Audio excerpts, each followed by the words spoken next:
All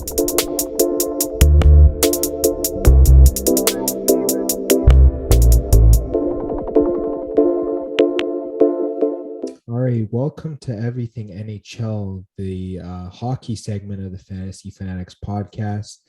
Today, I'll be hosting James, and I'm joined once again by Nate. What's up, man? So, All right, today we have something special for you, actually. We have a fantasy hockey mock draft, standard 10 category leagues. We did it through Yahoo. It was a 12-team draft. We selected our teams, and we're just going to go through this mock draft, and I guess we'll just talk about our teams. How does that sound? sounds good. All right, so you had the second overall pick, obviously the draft snakes. So then you'd have the second last pick in the next round. And then I had the seventh pick. So we'll just go through the draft now. Round one, the first guy off the board was Connor McDavid. And then you were up and you took Leon Draisaitl. I guess just talk to us about that pick. So, the guy going first, he was taking a little long, so I thought maybe he was gonna go for another strategy, draft Andrei Vasilevsky, and then I'd have a chance on Connor McDavid. He ended up doing what most people would do, drafting Connor McDavid. So next best thing, Leon Draisaitl. Yeah, for sure. Next best scorer in the league. In the last 3 years, he scored the second most points behind Connor McDavid. He's pretty safe in terms of covering categories as well. Really solid in my opinion. And then Nathan McKinnon went off the board, Nikita Kucherov, then Austin Matthews, and then Andrei Vasilevsky. And then I was up. There were a few options here. There was David Pastrnak, Mikko Rantanen, and Brad Marchand in terms of forwards, and there were a couple defensemen. I just went with David Pastrnak. I mean, I feel like between him and Rantanen, I kind of like Pastrnak to stay healthier. He also has solid line mates. Not that Rantanen doesn't, but I feel like Pasternak's goal ceiling is a little bit higher. Honestly, they're very similar players. You could go either way. I just went with Pastrnak. I like that better. Rantanen went next, obviously. Brad Marchand. Then Cale Makar went off the board at 10. Artemi Panarin, and then Alex Ovechkin to round out the first round. Then round two, Patrick Kane went off the board. Mitch Marner, Sebastian Aho, Alexander Barkov, then Jonathan Huberdeau, and then my pick was back up. I went with Sidney Crosby. He dropped a couple spots, so I thought it was pretty much a no-brainer to take him there at pick 6 in round two. Pair him with Pastrnak, two solid forwards to start the draft. You can't go wrong there. Then Braden Point went off the board.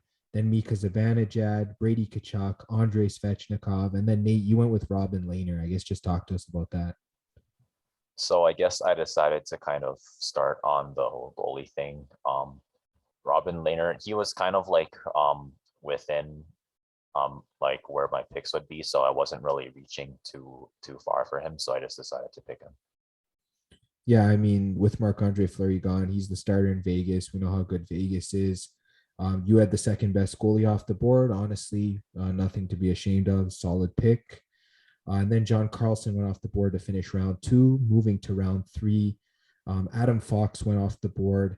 And then you went goalie again. You took Darcy Kemper. I guess explain to us what your strategy was. So I thought maybe I can kind of get the goalies out of the way first, and then I can just work on other positions later. So I decided to go with Darcy Kemper. So yeah, you went with a little bit of a riskier strategy. Obviously, if you draft well, it definitely can pay off. And then you're pretty solid in terms of goaltending. Obviously, goaltending takes up 4 categories. So you definitely don't want to mess around there. After that, Igor Shesterkin went off the board, Kirill Kaprizov, then Gabriel Landeskog, then Jake Gensel. And then falling right into my lap was Victor Hedman. I don't know how that happened. He's one of the top 3 defensemen in fantasy and in hockey in general. It was a must pick for me. Get him as my number 1 defenseman. I don't have anything to worry about after that. He's going to be really solid. Then Connor Hellebuck went off the board after Max Pacioretty, Matthew Tkachuk, Alex DeBrincat, and then Steven Stamkos to round up round 3. Then into round 4, Patrice Bergeron, Frederick Anderson, Dougie Hamilton, then Mark Stone, and then Mark Scheifele. Then my pick was up. I went with Elias Pettersson. honestly, he kept dropping a little bit, maybe because of the whole contract negotiation thing, but his contract should be done before the season starts. You shouldn't have to worry about that. Um, yeah, normally I don't go two centers within the first four rounds. But when guys keep falling like that, you just try and take value where you can get it.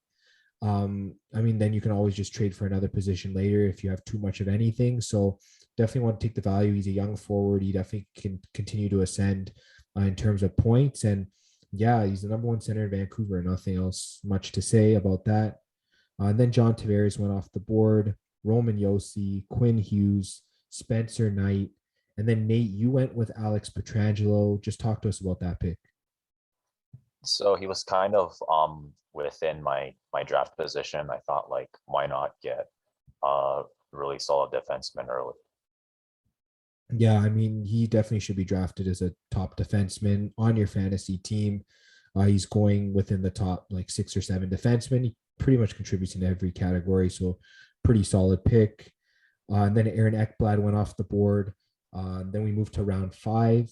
Kyle Connor off the board, and then you took Marc-Andre Fleury. So you locked up 3 main goalies for your team. I guess just talk to us about your strategy there.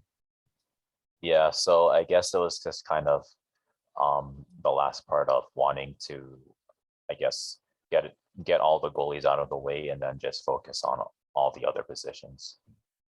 I guess you felt that there wasn't as much value for goalies further down, and you just, I guess, wanted to get the cream of the crop in terms of the position. Pretty much. Yeah, so I feel like you went with a little bit more of a risk-taking strategy, and then I went with more of a balanced overall strategy. But honestly, either works if you do them right in terms of drafting. So I guess just moving through, we'll see how everything works out for you. And then just getting to the picks after that, Darnell Nurse off the board, Johnny Gaudreau off the board, Jack Campbell, JT Miller. And then it was down to my pick at number 7. Simeon Varlamov was sitting right there. So I selected him as my number 1 goalie. Obviously, he's great in terms of averages. He will get you wins. He plays for an Islanders team that just doesn't allow a lot of goals in general. So his stats will always be solid for you in fantasy. You'll get shutouts as well.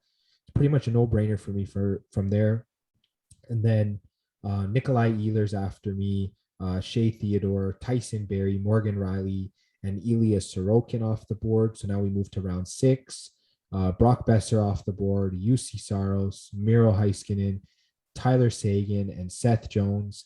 And then Charlie McAvoy, like, I don't know, it seemed like a lot of these picks were just falling right into my lap. I don't know if you experienced the same thing, but Charlie McAvoy just pretty much fell into my lap. Like, I'm my second defenseman.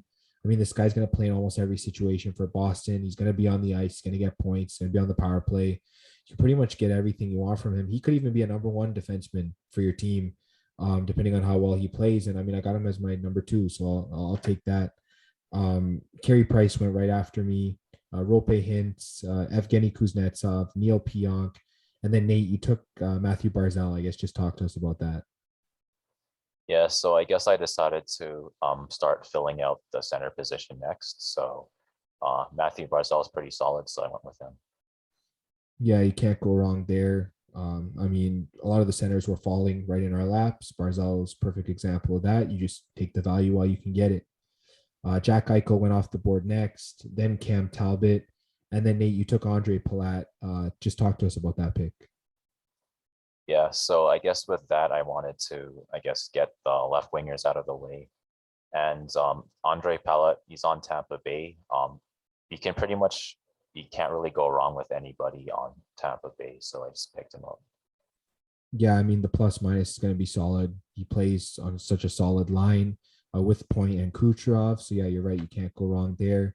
Then continuing in round 7, Elias Lindholm off the board, Nick Backstrom off the board, Anders Lee, then Ryan Nugent-Hopkins, and then I was up again. And Ilya Samsonov pretty much fell in my lap as well. Another goalie. So that's my second goalie there. He's the starter for Washington. We know Washington wins a lot of games. He's going to get wins. His averages dipped a little bit last year, but he had to deal with COVID and all that kind of stuff. So it should prop back right back up this year. So yeah, I feel pretty confident with him as my second goalie. Then Sam Reinhart went off the board, Chris Letang, then Nick Suzuki, Jacob Chikrin, and then Philip Grubauer. So now we move to round 8. Alex Radulov off the board, Jonathan Marchessault, Jeff Petrie, Linus Olmark, and Peter Mrazek. And then came right to me. I needed a solid left winger. I see Jason Robertson there. Of course, one of the finalists for Rookie of the Year. Is really solid for the Dallas Stars. Just picked him right up. He should continue to ascend as a young forward. I definitely like what I'm getting with him. So in round 8, being able to get him, I feel like that's pretty solid. Then TJ Oshie went off the board after me, Anze Kopitar, Kevin Lankinen, and Tony DeAngelo. And then Nate, we get to you. You take Martin Necas off the board. I guess, what are your thoughts on that pick? I guess he's dual eligible at both center and right wing. I needed a right wing guy, and Carolina was pretty solid. Martin Necas is also a pretty solid player. So yeah. Yeah, you really can't go wrong. He pretty much had a breakout year last year. He's playing with some solid forwards, like you said. So it's a pretty good pick there. Mackenzie Blackwood off the board to finish round 8. Then moving to round 9, Braden Shen off the board. And then Nate, you were next. You took Cole Caulfield, taking him as a rookie. I guess, what are your thoughts with this pick? He had I guess his projected stats were pretty good even for a rookie. And I felt like maybe he could be another pretty solid right winger. Yeah, I mean, we saw how he played in the playoffs. He played really well. You're probably just assuming it's going to translate to the regular season. I mean, he's one of the favorites for Rookie of the Year. I guess you can't go wrong with taking sort of the upside there. Definitely in keeper leagues, you want to target him as well. And then Drake Batherson went off the board after Jordan Binnington, Thatcher Demko, and Torrey Krug. And then I took Ryan O'Reilly. I know you might say, oh, he already has 3 centers, but I just kind of felt like Ryan O'Reilly, he just kept slipping. Like he was supposed to go around 5th or 6th round, got him in the 9th round. I mean, yeah, if 3 guys are playing on Saturday, of course, I'm going to start Crosby and Pettersson most likely, depending on the categories I need. But I guess Ryan O'Reilly is solid. I mean, you got to take the value. I tried to take a lot of value in this draft. That's definitely something I was really looking forward to. So yeah, taking a guy like Ryan O'Reilly there in round 9, it doesn't hurt my lineup. I already have solid players in other positions, so I was like, why not? And then yeah, Blake Wheeler went off the board right after me. Sam Bennett, and then Sean Couturier, Drew Doughty, and then John Klingberg. So it looks like a run of defensemen, because moving to round 10, Zach Werenski went off the board. So 3 defensemen in a row. Then Zach Hyman, Kevin Fiala, William Nylander, and David Perron. I saw the defensemen going off the board, so I just took a look at the defense, see who's available. I see Ryan Ellis there. I mean, he's moving to Philadelphia, and he's supposed to be, potentially the top guy for the power play. We saw what he did in Nashville. I'm like, yeah, let me just take him. So I took Ryan Ellis, my 3rd defenseman. I don't have any pressure for top stats as I have 2 guys ahead of him. So I feel like it was a pretty good pick for me. Then Mackenzie Weegar went off the board, so another defenseman. Then Cal Peterson, Thomas Chabot, Dominic Kubalik, and then Nate, you went with Evgeny Malkin. I guess talk to us about that pick. Yeah, so I guess I wanted to kind of finish off, I guess, getting another center. And Pittsburgh's also a pretty good team. I feel like Malkin's going to get some decent exposure. Yeah, for sure. I guess the reason people shy away from Malkin is because he always misses some games every year. But if you get him for at least 60 games, he's putting up top level points. He can almost score at the same pace as Sidney Crosby. It's the only question has just been health. So he probably fell to you in the draft. And I mean, I wouldn't fault you for taking him. He's really solid. Vladimir Tarasenko went right after. Then we moved to round 11. Andrei Burakovsky off the board. And then even Provorov, you took him, I guess. Just give me your thoughts on that pick. So I was a little short on defense. I only drafted 1 defense at this point in the draft. So I had to, I guess, take someone. And I guess Provorov, he's a pretty offensive defender. So I ended up taking him. Yeah, for sure. Definitely an offensive defender, and you'll definitely get a lot of points from him in fantasy. Just moving on, Rasmus Ristolainen went after you. Then Mikhail Sergachev, so another run on defense there. Patrick Laine, Jared Spurgeon, and then it was my pick. You already had your three goalies locked up. I see Sergei Bobrovsky there. I'm like, I need to lock him as my third goalie. He's going to get at least half of the starts in Florida. They should be a solid team. He had a pretty good bounce back year last year, so I was like, I need to get him on my team. Then Joe Pavelski went off the board. Vitek Vanacek, Carter Hart, Tristan Jarry, Ty Smith. Then we moved to round 12. Sam Girard, Jack Hughes, Carter Verhage, Devon Taves, Jacob Markstrom. And then I grabbed Brian Rust. Of course, he can play both wing spots. He plays for Pittsburgh. He's one of these category coverage guys where he'll get you shots, hits, goals. He even plays on the power play. I don't know how he fell that far in the draft. I got him in round 12. He should be going around round 9 or 10. Definitely a really solid pickup, in my opinion.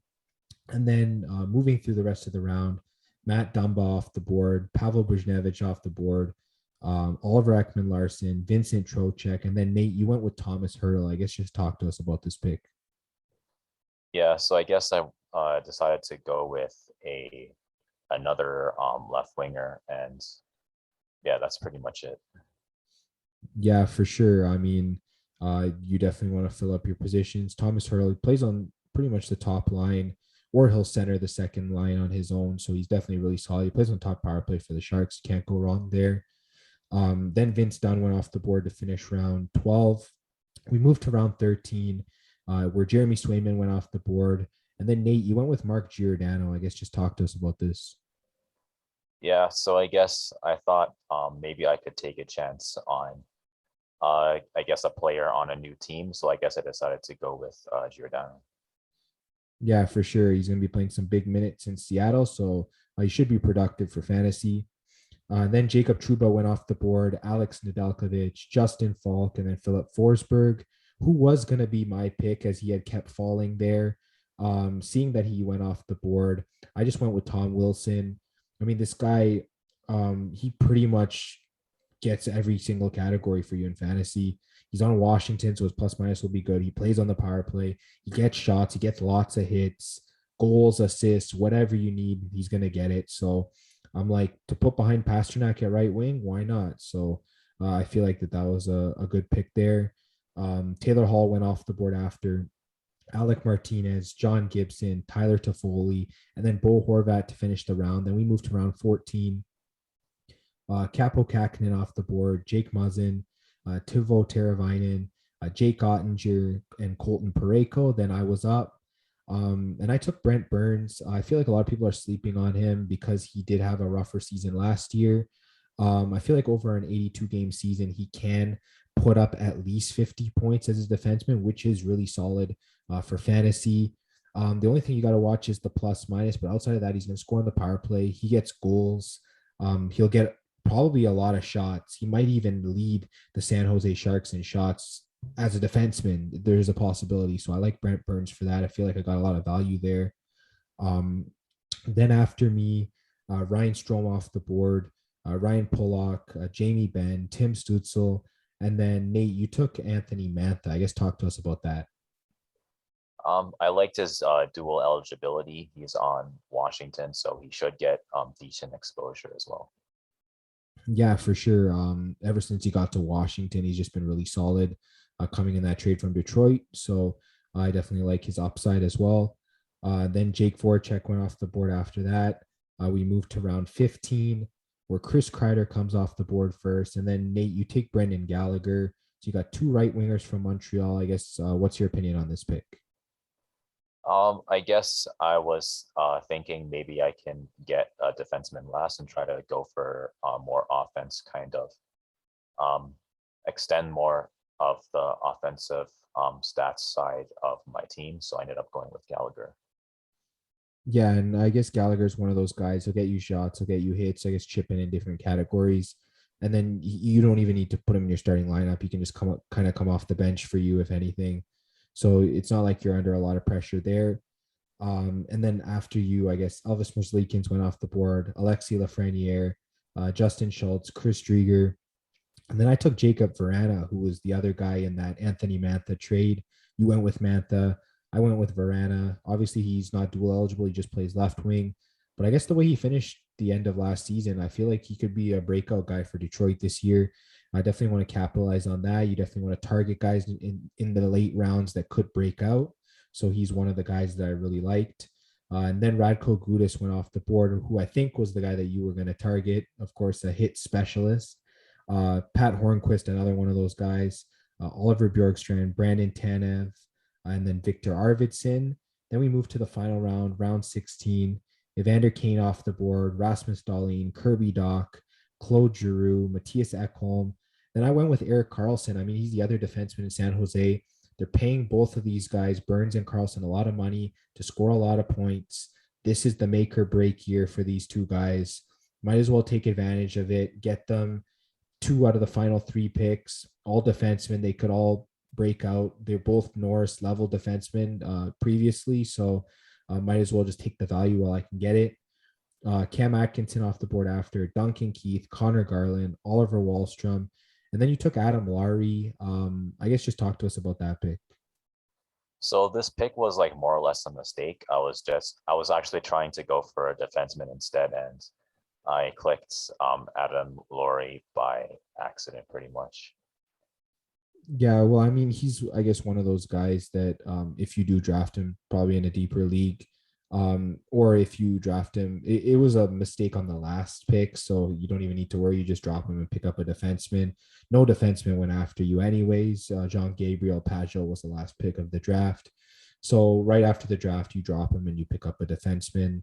I don't know who was left on the board.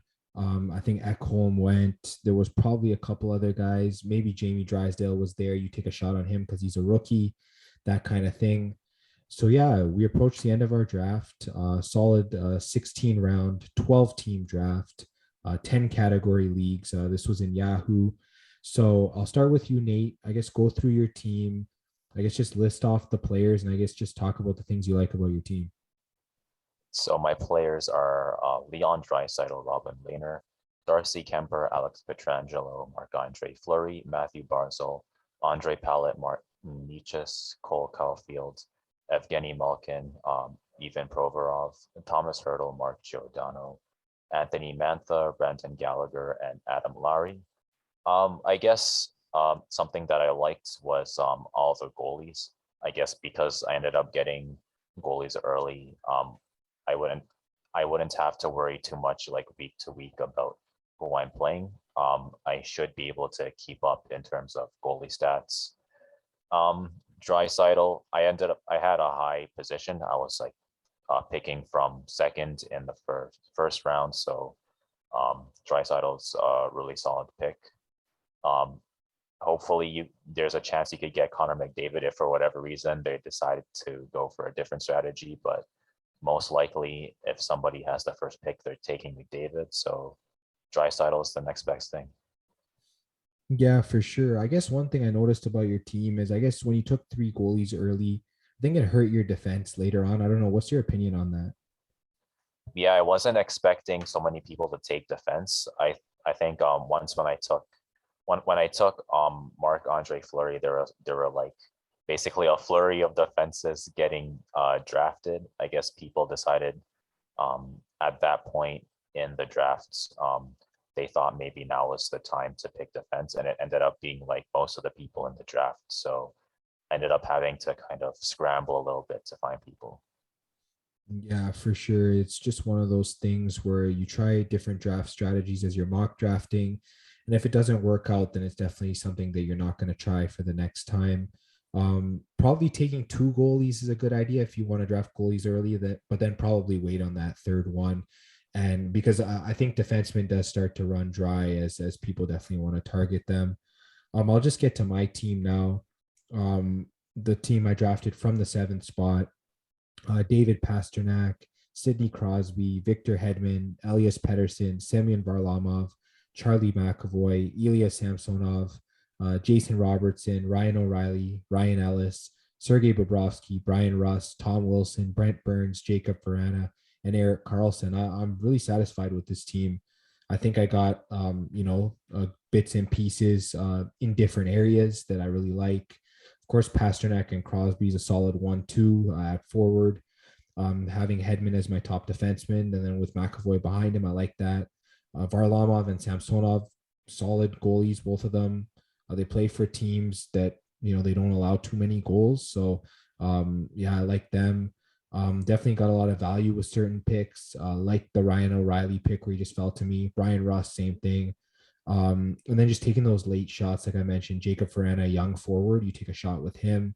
Brent Burns and Erik Karlsson, two guys that you look for a bounce back with. So I kind of felt like, take a shot. If one of them doesn't work out, you just drop them, you pick up someone else, and then the other one will probably work out as they're both really high skilled defensemen. So yeah, outside of that, I feel like I like my team. I know they don't give draft grades for fantasy hockey, but I probably wouldn't trust my draft grade overall. I guess if you like your team, you should be, pretty set when it comes to the season. Obviously, look out for the waiver. We always give those kind of waiver wire pickups. I mean, we were helping people, win leagues like Carter Verhaeghe, Martin Necas, Radko Gudas. These are guys we were talking about every week. Like, I don't know, Nate, do you have any other thoughts, I guess, about the draft or, pickups or whatever? I guess especially in like 12 team leagues, there's always going to be guys on the waiver wire that you can kind of take a look at. Even if you end up like making some mistakes like me, you don't have enough defensemen. You can just kind of go to the waiver wire, look for a defenseman who's kind of undervalued, and then just pick him up. Yeah, for sure. Like most of these leagues, there's going to be people on the waiver. Defense, maybe not as much. At the beginning of the year, for sure, you will get some, but it will thin out as the season goes along. But there's always forwards. Goalies, it just depends on the size of your league. But yeah, we're going to be here. We're going to have all the waiver wire pickups for you. And yeah, this was just, I guess, an example of a mock draft. You drafted from sort of an end spot. I drafted from sort of more of a middle spot when it comes to drafting. So I guess two different teams from two different spots. Hopefully that's helpful heading into draft season, as most leagues have probably already started drafting or they will be drafting in the coming weeks. So I guess it's definitely something to look forward to. And I guess, Nate, do you have any last thoughts? Not really any last thoughts from me. Yeah, I think everything's pretty straightforward. So yeah, this was the mock draft for everything NHL. It was great to, do up a mock draft, see how our teams landed. And yeah, that was pretty much the episode. And I really enjoyed it. I know, Nate, you enjoyed it. Yeah, just make sure you follow us on Instagram and Twitter at FanFan Podcast. Check out the podcast on YouTube, Spotify, Apple Podcasts, Google Podcasts. Make sure you like, subscribe, share, hit the bell for notifications on YouTube, leave us a review, all that good stuff. And yeah, that's going to be the end of this mock draft episode, and we'll talk to you guys on the next episode.